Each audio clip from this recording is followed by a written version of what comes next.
Hey guys, here I have the 2020 Sunset Trail 253 RB. Up front you have your tongue jack. You have up and down to raise and lower the jack. Then you have lights if you're hooking up if it's dark. You have your chains up here, and then your 7-way for your lights and brakes. And then this is a breakaway cable. It's like an emergency brake.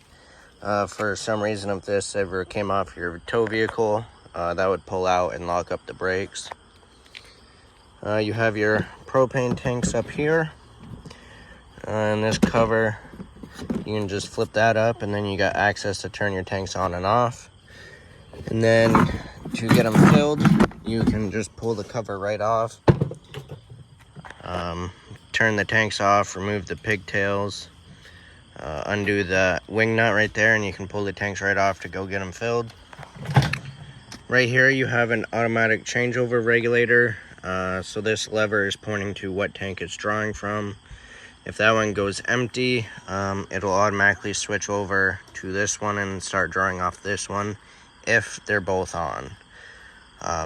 If you only run one at a time, then whatever one this is pointing to, that's the one you'll be running, and then when that goes empty, you'll flip that over and turn this tank on. There is a little window right here. Right now it's red. That means there's no gas going through. If I turn this tank on, it went clear, and that means there is gas going through. If you have both tanks on, if whatever this arrow is pointing to, if that tank goes empty, this will turn red, but it will still switch over and start drawing from the other tank, and then you'll just have to flip that switch over before you get the empty tank filled. You have 12-volt battery up here, and then on this side you have storage compartment. There's a little magnet right there that'll connect it right there to hold it open. You have your wet bay right here, your water hookup. So you have city water connection there. When you're at campgrounds, you'll hook your water hose right there. There's already a pressure regulator here and all kinds of hose fittings from the previous owner. And then you got your freshwater fill right here, and that's just gravity fed. So all you have to do is put your hose in there, let it fill up. And that's for if you're going dry camping or going on a long trip and you might pull off at a rest stop for the night or something. You'll have water on board. Then you have your black tank flush.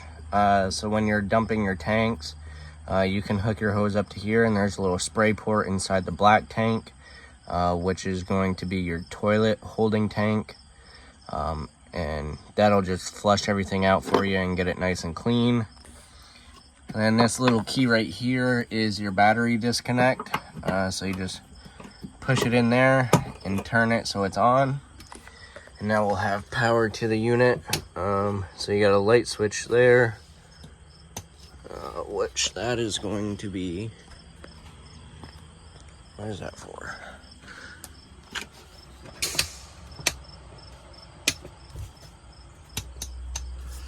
Not quite sure what it's for. I didn't do the prep on it, so. Then you got all kinds of goodies that they left. You got leveling blocks and chocks, sewer hose guide, water hose. You got a nice weight distribution hitch here. So that's a very good deal with this. You do have a good sewer hose over there, all in storage containers, which is nice to have. And then you got, see right here, you have a surge protector. So that these are pretty expensive, so that's a really great deal with this. And then right here, you got this little flap, so you can run your water hose up through here. That way you'll be able to close the storage compartment while you're camping. And then right there, that white valve is the drain for your freshwater tank. Right now it's open, and it's just a push and pull valve, that handle right there. So you push it closed before you fill it, Then when you're draining it, you just pull it open and it'll dump right out. You got your slide room right here. Let's see. Right down here, those are your low point drains. After you're done winterizing it, usually we like to pull the caps off and let whatever else is in there drain out. And then you got your sewer outlet right here, and it's labeled up here what valve is for which, but you can also tell by the handles are color coded and by the size of the pipes. So this one, smaller pipe, gray handle, that's your gray tank, so that's your sink and shower water. And this big pipe with the black handle, that's your black tanks, and again, that's your toilet holding tank. So you'll keep these closed while camping. There's a monitor panel inside. Once that reads about 2/3 all the way full, that's when you come out and dump your tanks. I recommend pulling the black tank first, let that empty out. If you're camping for a week long, I wouldn't worry about using a black tank flush until it's your last dump and you're getting ready to pick up.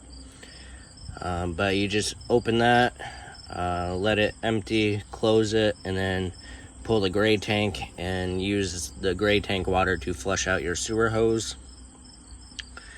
And then if you're using your black tank flush, I would pull the black tank valve, empty that, close it, pull the gray tank valve. Once that's empty, close the gray tank, open the black tank again, hook up the hose to the black tank flush, and then just let that run for a few minutes to flush everything out. But you got to make sure you leave that valve open.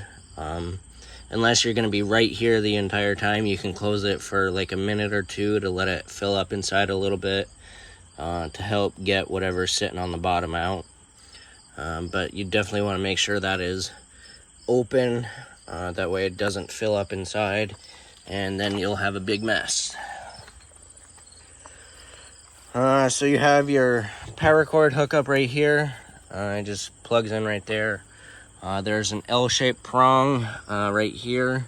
So if you look on the end of the power cord, you'll see there's an L-shaped hole. So you just line it up and give it a 1/4 of a turn, and that'll lock it on. And this is a 30 amp unit. So when you go to campgrounds, make sure you ask for the 30 amp hookups. You can get an adapter to plug into a household outlet. The only thing with that is you cannot run the air conditioner, because the air conditioner, it's usually they're about 20 amps.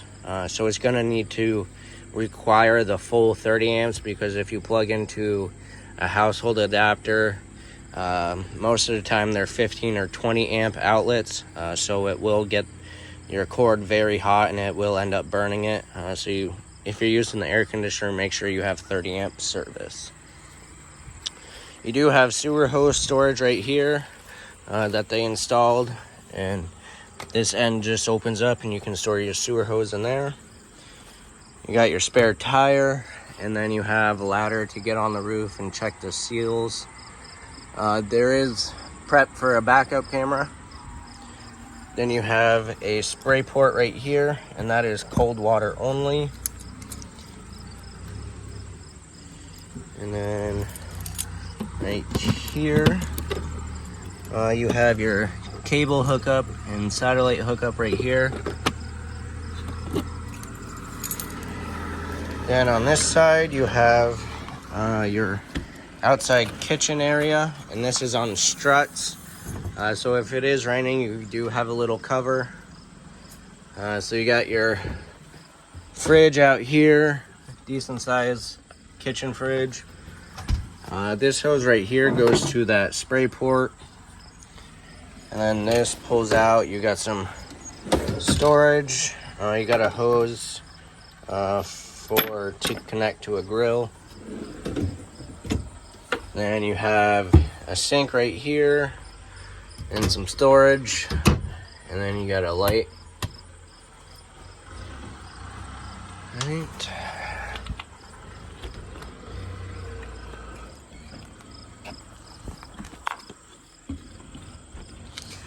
right. Right here, this switch is for your rear stabilizer jack. So you get the unit level first, put blocks under the tires for side-to-side leveling. And then once you unhook, use the front tongue jack for front to back leveling. Once it is leveled and in the spot where you want it, then you'll hit the extend button, and it'll just bring the jacks down. And then once both pads are touching, you'll kind of hear the motor wind down a little bit, and you'll be able to see the frame kind of pick up a little bit. You only want to put a little pressure on these jacks. You don't want to try and pick up the trailer with them, because it will bend. These jacks are only made for stabilization. So only a little pressure. You don't want to put too much pressure on it. And right here you have your propane quick connect for an outside grill. Next to the outside kitchen you have your water heater. And this is gas and electric. And the switches are inside for that. It has electric ignition for the gas, so you don't have to come out here and light a pilot. And then for the electric heating, once you're plugged in and get your water hooked up, you just flip that switch on and it'll start heating. It usually takes about 30 to 40 minutes to get up to full temperature. So usually that's the first thing I'll do when I get to my campsite or where I'm at and get all set up. That's the first thing I'll turn on. That way I'll have hot water right when I need it. Okay, you have some outside outlets here, and then you have cable hookup if you want a TV out here. You got the exhaust for your furnace right here. Make sure nothing's in the way of that and don't touch it. Make sure you don't block it, because that gets pretty hot and the air coming out is going to be really hot. So if you have stuff in the way, first of all, it's going to block the return airflow for the furnace, so then it's going to shut down and because it's not getting enough airflow. And second, it'll burn or melt whatever you have there, so you just want to make sure nothing's in the way of that. You got a couple outside speakers. You got a little tie down for if you have a dog, you can hook their leash right there. And then this switch will be for the front stabilizer jack, same thing as the rear. Previous owner actually put leveling bubbles on here, so you got one right there. And I don't believe they put one on the front. I don't see one. But this is just the other side of your storage compartment. You can see you got all kinds of leveling blocks and some chocks. Then right here you got light switch for the LED strip right there. Alright, now I'll go inside.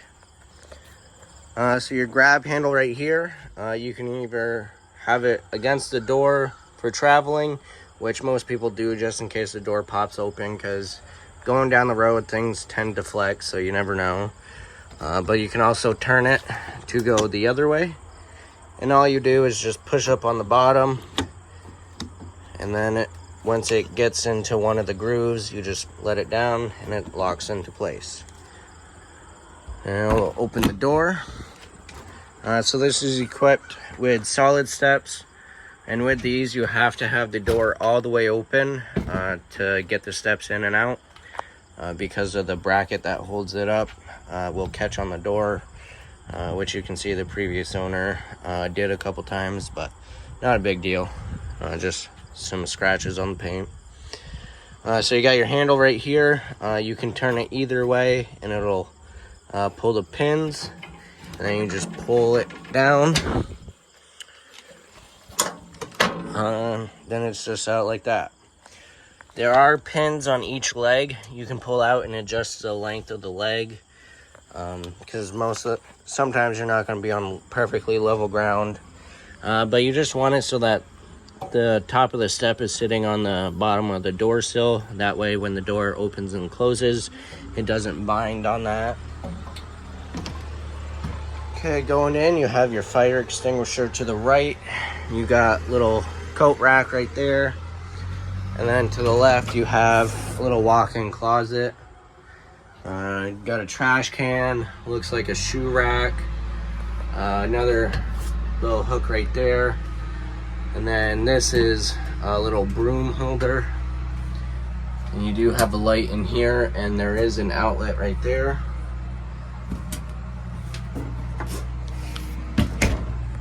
All right, the bedroom right up front. Oh, let's see, where's the light switch?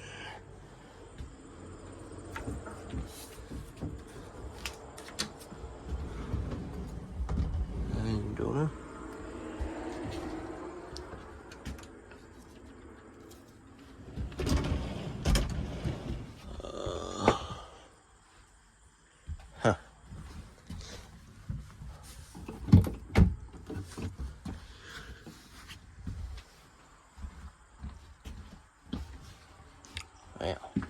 Oh, looks like it's right there.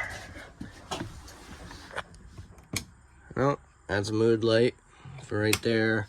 You do have a light above the bed with a switch on it. Where would they put the switch for the bedroom? That's kind of odd. Huh. I don't see no switch around here.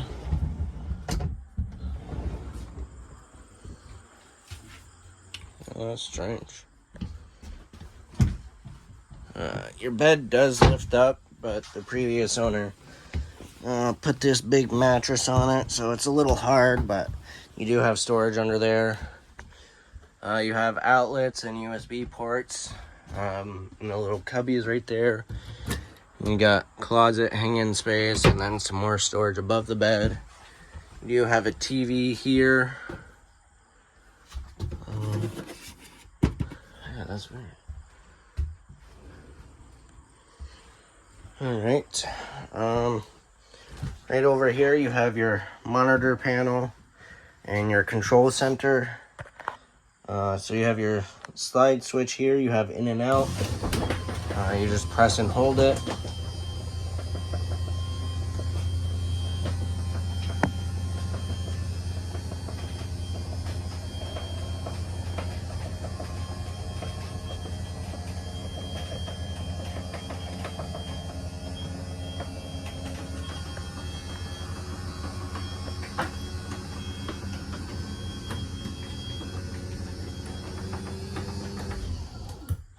Alright, it will stop on its own when it's all the way out.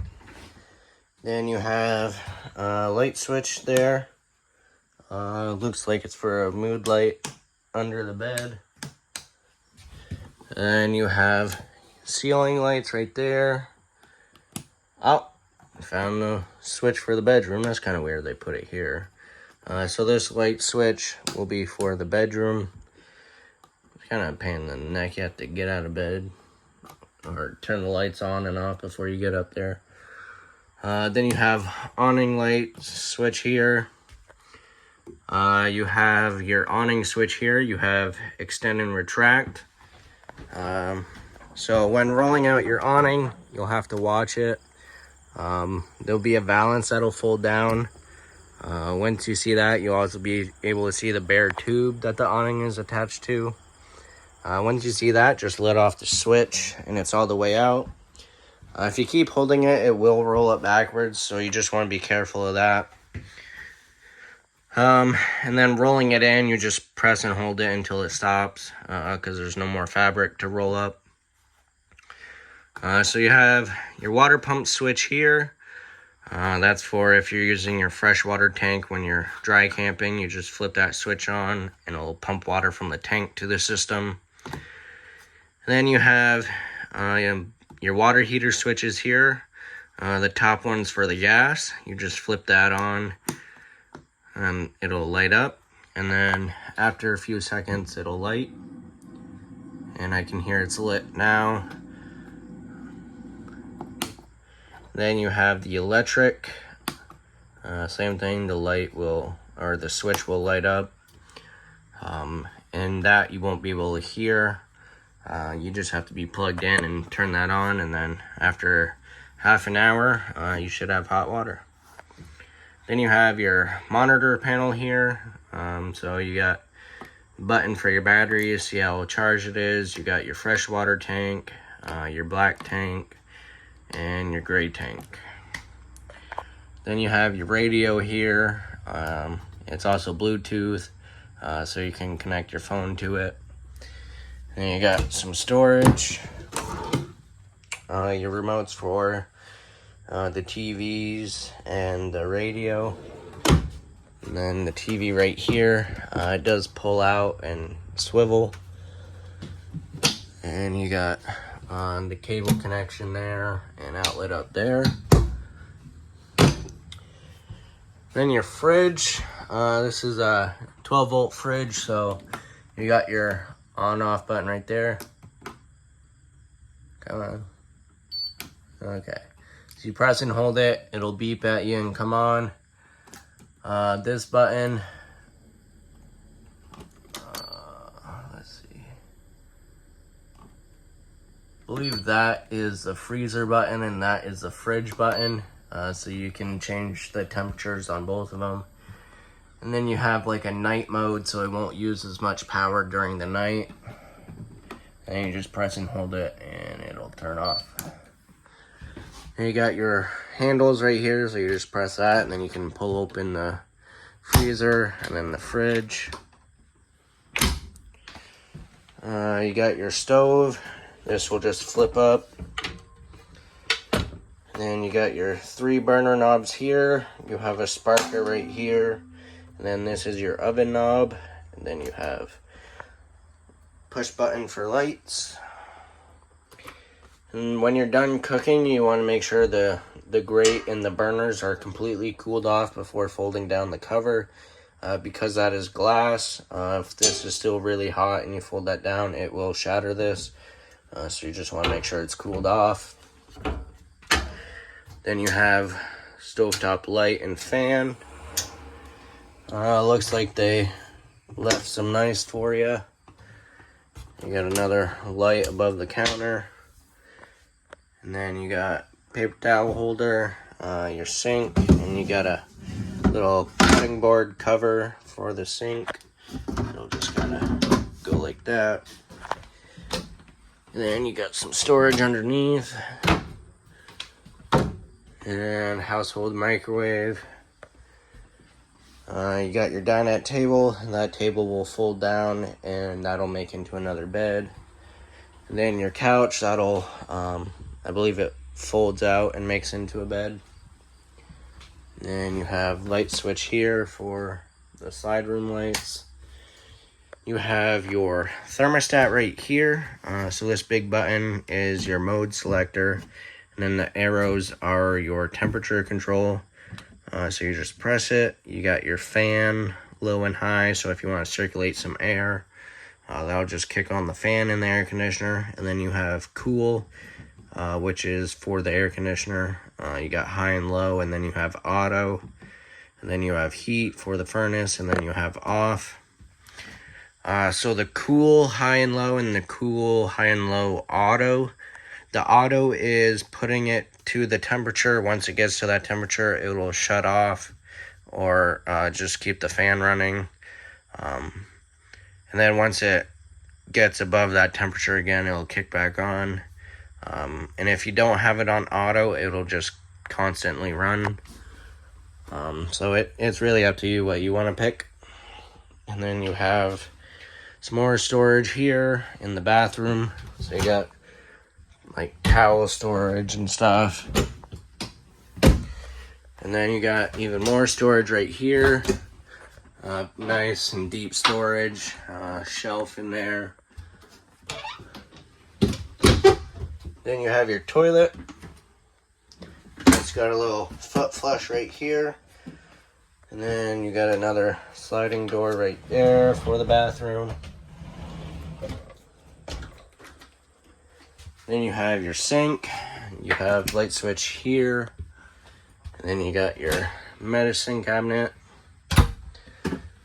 You do have a vent with a fan in it, and the switch for the fan is right there. And then the knob, you just crank open and close the lid. And then you have your shower right here, and this little rubber latch is for traveling. So you take it off, and then you can have your shower. It looks like they got soap dispensers up there. That way you don't have big bottles, and you can keep soap in here. You don't have to keep taking it in and out from your house. Got an upgraded shower head, which is nice. And it's just regular hot and cold water. Alrighty, so that is everything to do with the 2020 Sunset Trail.